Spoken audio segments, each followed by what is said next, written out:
And so the story I'm going to tell you is a story that I don't tell very often. It's something that's very personal to me and is actually very vulnerable. And I've never shared it in this context at all. It happened about 10 years ago. And it has really shaped who I am today as a person and who I am today as a radical. Yes, a radical. Oftentimes people say to me, Monique, you wear your heart on your sleeve. You take things too personally. After all, this is just politics. Have you heard that?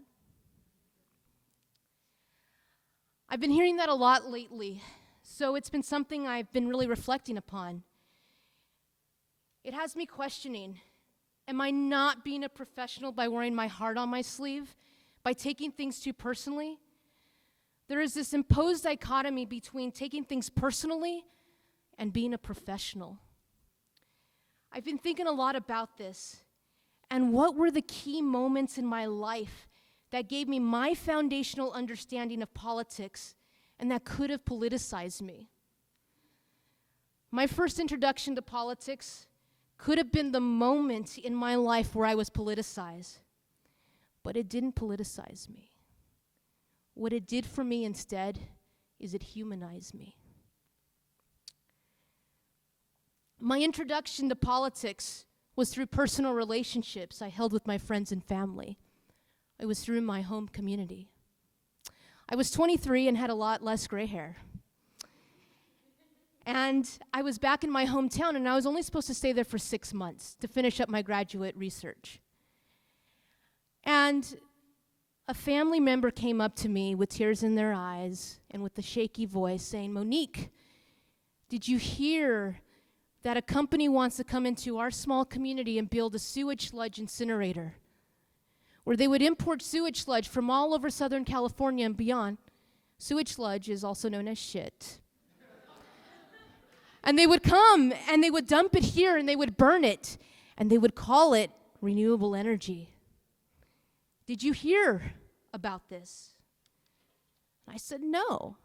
I mean, why would such a company come into this small little town of about 1,000 people and do this? Well, the people are politically weak, the land is cheap, and so are the politicians. In this small little town of Nyland, the average median income is about $25,000 a year. And on a good day, the unemployment rate is about at 25%. I had a personal invitation, not a political window of opportunity, to get involved in this issue. What got me involved in the campaign were family and friends telling me to attend a meeting at a bar where all revolutions start. And out of personal obligation and respect for my friends and family, I went to this bar. And remember, this town is about 1,000 people. And in this bar, we packed in 50 people. That's 5% of the population of this town. Now tell me another community meeting that has 5% of the population of the town. I know it's small.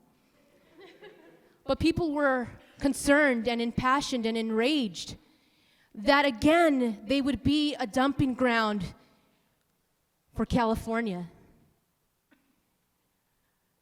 And there is so much noise in this bar. You could barely hear the person at the front speaking. And this person's name is Rosie Nava, who became a really good friend of mine. And she was a local resident who happened to have a background in public health, and she had done some research on this company and the type of industry it was. And you would think you wouldn't need to do too much research about the problems about burning shit. But it's really bad for your health. And she spoke over people clanking glasses and people enraged and saying, what are we going to do? And so as people left the bar, enraged after this community meeting, I stayed and I hung out. And there's about 10 people left in this bar. And we got together and we knew that something had to be done. So we started a grassroots movement. And we decided to take on the man. Now, or the woman, I don't know. Let's be gender neutral here. So, I often hear in my professional line of work, Monique, what you are proposing is not politically feasible. Like saying, hell no to more fucking freeways. What you're proposing is not politically feasible. And the conversation often gets steered to what is politically feasible, and I'm often left with the reaction, well, what you're proposing is not humanly feasible. So we need to move what is politically feasible. And this perspective that I hold today and the work that I do today with community members here has been largely influenced by this campaign. What our small team did was not politically feasible. We didn't ask ourselves the question when we got involved and started developing our strategy, is this politically feasible? No, we were much too naive. No, we knew what was being imposed upon our community was not humanly feasible. There was something much greater than political feasibility. It was our health and our dignity. These are human considerations, health and dignity, not political ones. What we did was not politically feasible. We had no money, no experience, and no political support. At this time, the County Board of Supervisors had all agreed that this was the project for the community and had all stated on the public record, illegally, that they were in support of this project. So the first step we did is we mobilized and organized and sent in hundreds of letters to the Board of Supervisors, hoping that they would hear our plea to not let this shit come into our community. And they ignored us. They laughed at us. And so what we did was we took direct democracy into our hands. And my friend and I, we co-authored a ballot initiative and ran the campaign. 23, full of hope, did not know what I had in store. I was only supposed to be there for 6 months, but it turned into 3 years. We didn't have the time to play politics, to compromise, to cut deals with key political influencers, to make them come to our side. There was no room for compromise to occur. The question was, were we going to allow a pile of shit come into our community or were we not? There was no compromise. Half a pile? There is no compromise. So we had to be true to our values. We had to be true to our neighbors. We had to be human. And we sometimes had to stop and smell the lemons. You see, in the Imperial Valley, it's an agricultural community, and those who actually have a lot of political power or clout are the farmers. We found that there was an orchard nearby where they were proposing to put this facility. And so Rosie and I, we drove out there, and we went and we tracked the farmer down. And we went to him and we pleaded with him. We said, we need your help on this campaign. This is what we're shooting for. And on a hot summer day, he basically turned us away and said, I don't want to be involved with you radicals. This is not my problem. So we're walking back to the car feeling a little defeated. And we're in this beautiful orchard of lemons. And there's a nice little breeze and it's like deadly silent. And we decide to take a detour and we're walking through the rows of these orchards, just enjoying the pops of yellow and the smells. And we stumble across a group of about 10 farm workers, and they're carefully picking every single lemon and putting it into a bag. And then there's a group of people, men and women, getting those bags and filling up boxes. And we stopped there and we looked.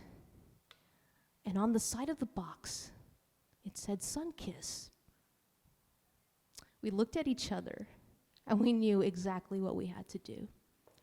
That day, we went and we wrote a letter to the corporate office of Sunkiss.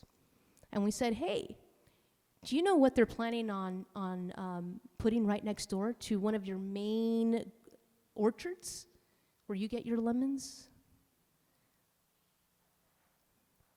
Within 3 weeks, the farmer called us. He said, how can I help and who do I make the check out to?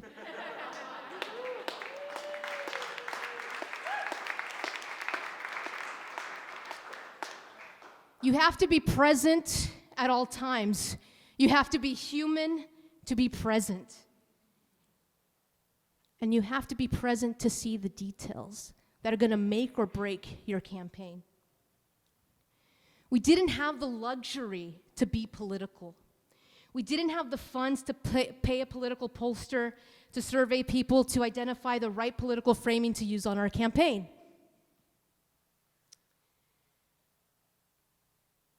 We started gathering petition signatures. We didn't have political polls, but we had our personal stories. With the core group, about 25 people from the community, we went door to door every day for 3 months. And one woman, her name is Candy, almost single-handedly collected the majority of those petition stories. Not by saying what some political pollster told her to say, but by her telling her personal story. Every day, she would get up and put on her warrior suit, which consisted of a pair of white tennis shoes, knee-height socks, brightly colored shorts, a shirt that in the front it said, "Stop the sludge," an oversized visor, and a clipboard filled with petitions. She went door to door telling her truth, her personal story over and over again. She was just one human connecting with another.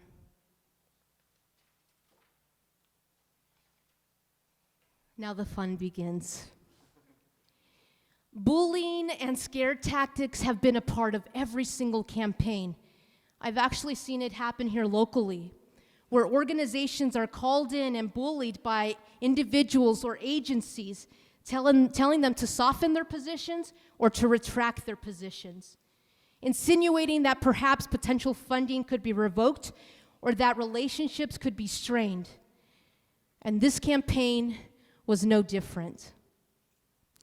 I remember it was one evening I went to go speak before the Calipatria City Council meeting. And after the meeting, as I was walking out, one of the council members came up to me and he grabbed my hand and held it firmly and pulled me in tight and didn't let go. And he said, "You better watch out. We're watching you. And you better be damn sure if you ever want to get a job in this county, you will stop what you're doing." I pulled away from him and just left shaken. And there was times in this campaign where we were actually being followed and monitored. There's another instance as well where bullying occurred. I'll spare you the bureaucratic details, but essentially when you do these ballot initiative type campaigns, you have to submit paperwork to the county. And the county is supposed to issue the language that's actually going to be put on a person's ballot. So we submitted that. And one night, as I was leaving class, I used to teach U.S. history. And I remember we were just talking about the civil rights movement and how these people were taking a stand for what they believed in and their values. And I remember leaving class, it was about 9 p.m. at night. I'm walking to my car in the parking lot, and I get a call on my cell phone. 9 p.m. at night, after business hours. And it's the county council on my cell phone, scaring me, saying, you better retract your language now. What you're doing is illegal, and you're going to get sued. And I was scared because everyone I was working with was living paycheck to paycheck, as was I. And what did it mean for us to be sued? We didn't understand. We didn't have any lawyers on our team. So we actually ended up pulling the language, and we resubmitted it. We tweaked it a little bit and resubmitted it. A few weeks later, I get another call at 9 p.m. The same county council called me on my personal cell phone and threatening me again. And at this point, he's yelling at me on the phone, telling me I better retract. And I told him, don't ever call me from your personal cell phone again. And if this is a professional issue, you call me during business hours. We're not going to retract.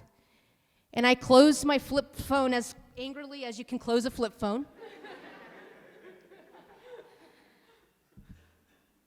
But before I hung up, I could have asked myself the question, will this ruin my relationship with the county or my ability to find a job in the future? Instead, I asked a more human question. Will this ruin my relationship with my neighbor who was counting on me to do the right thing? Being accountable to my neighbor was much more important. After 3 long years, the day finally came. The language we drafted and worked so hard to get all those signatures for was finally in black and white. I remember getting up early that morning, putting on my very own Stop the Sludge shirt, and walking actually across the street where my polling location was located. And I remember looking in that little voting booth at the language and reading it over and over again. I couldn't believe it was right there before me. And so I carefully filled in my bubble, making sure I filled in the right one, vote yes. And I checked it again. And then I happily put it in the box, and I was never so proud to wear I voted sticker. And I knew that there was thousands of people throughout the county that were casting, hopefully, a similar vote. So that night, as we started the campaign in a bar, we ended it in a bar as well, back in Nyland. It's a small little dingy bar that's only open during dove hunting season. But they opened it special for us. So this is where we had our community last gathering here. And so every hour, the radio would announce where we were in the process. How many ballots had come in, how many have they counted, and how many were in favor of what we worked so hard to do. But in between those interim points, we were drinking, we were playing pool, we were dancing. There was this old jukebox that had original records from the 1960s and 70s. And we, as the locals, knew how to work the jukebox without paying for it. There was a lot of CCR that night. A lot of Budweiser. So, but as soon as the radio would come on, at the top of the hour, we would all gather around the bar, and we would all be very quiet and still. And the first announcement around 9 p.m. came in, and we were behind. So we knew the night wasn't over. So then we went back to drinking, playing pool, playing CCR. The next few hours, we were also behind, but we were catching up. And in order for a ballot initiative to go through, you need 2/3 vote. So that's about 66% of the people who voted have to vote in favor of what you have. And finally, at midnight, the last announcement came through. And we were all huddled around.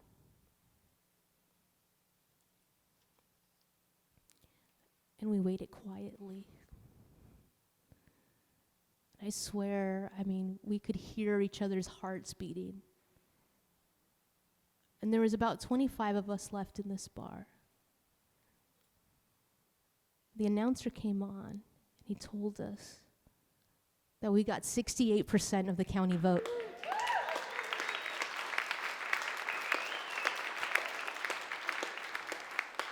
So we beat a multinational corporation with no money, no political support, and no experience. And that was my first introduction to politics. Today, the one thing that I'm continually feeling is that it's really difficult being human in the political arena, especially as a professional. But it is probably the most essential thing to be if we are to change anything. If we are to change the paradigm of proposing false solutions that are politically feasible to proposing true solutions that reflect what's humanly feasible for our communities. If we are to allow people to share the power of their personal stories and not be over-formulaic with political polls or having these polls dictating our position and the stories we tell, we need to be more human. If relationships with our neighbors are more important than the political ones, we need to be more human.